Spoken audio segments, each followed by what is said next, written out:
Bharat New Zealand ফাইনালের pitch চূড়ান্ত, যারা সুবিধা পাবে। যে কোনো আইসিসি ইভেন্টের ফাইনালে ভেন্যু ও পিচ নিয়ে বাড়তি আগ্রহ থাকে ক্রিকেট ভক্তদের।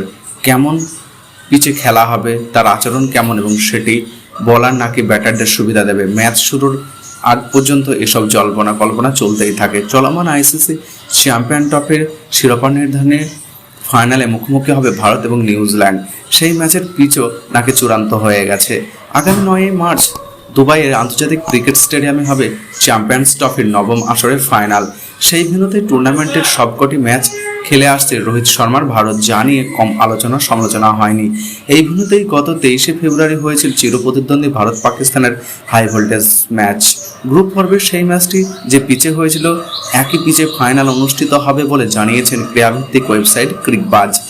প্রতিবেদনে বলা হয়েছে, দুবাইয়ের এই স্টেডিয়ামে অস্ট্রেলিয়ান ক্রিকেটের ম্যাথু স্যান্ডের অধীনে 10টি পিচ প্রস্তুত করা হয়েছিল। সব পিচই কম বেশি একই ধরনের আচরণ করে। পিচ কিছুটা স্লো এবং তাতে স্পিনাররা নিখুঁত সহায়তা পেয়ে থাকে।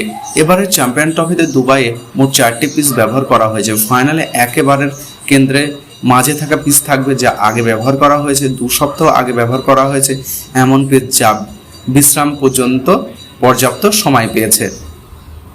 সেই হিসাব মিলিয়েই মূলত ভারত পাকিস্তান ম্যাচের পিচের কথা বলা হয়েছে এই প্রতিবেদনে। যে ম্যাচে পাকিস্তানের বিপক্ষে 3 স্পিনার খেলেছিল, ভারতের কুলদীপ যাদব, অক্ষয় প্যাটেল, রবীন্দ্র জাদেজা মিলে নিয়েছিলেন 5 উইকেট। পাকিস্তানের বাকি 3 উইকেট পেসার এবং 2 উইকেট গেছেন রান আউটের দখলে। বিপর্যয়ে পড়া মোহাম্মদ রিজওয়ানের দল 241 রানে অল আউট হয়ে যায়। বিপরীতে 45 বল এবং 6 উইকেট হাতে রেখে সেই লক্ষ্য পোয়াই ভারত।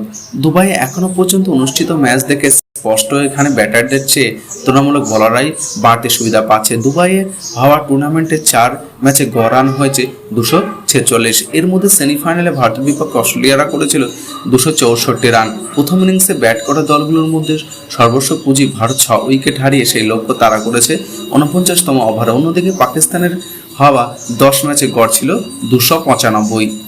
চ্যাম্পিয়ন্স ট্রফিতে ভারতীয় রহস্য স্পিনার বরুণ চক্রবর্তী একাদশে ঢোকেন 2 ম্যাচ পর। পরের 2 ম্যাচে তিনি 7 উইকেট শিকার করেছেন। এছাড়া জাদেজা, কুলদীপ ও অক্ষয় প্যাটেল মিলে ভারতের স্পিন অ্যাটাক করে তুলেছে ভয়ঙ্কর এবং বিধ্বংসী। সেই শক্তিতেই আত্মবিশ্বাসী ভারত ফাইনালে নিউজিল্যান্ডের মোকাবিলা করবে। এখনো পর্যন্ত এই আসরে 4 ম্যাচের অপরাজয়ের ভারত। অন্যদিকে মিচেল স্ন্যান্টারের দল একটি ম্যাচে হেরেছে। সেই ম্যাচের প্রতিপক্ষ ছিল রোহিতের দলটি।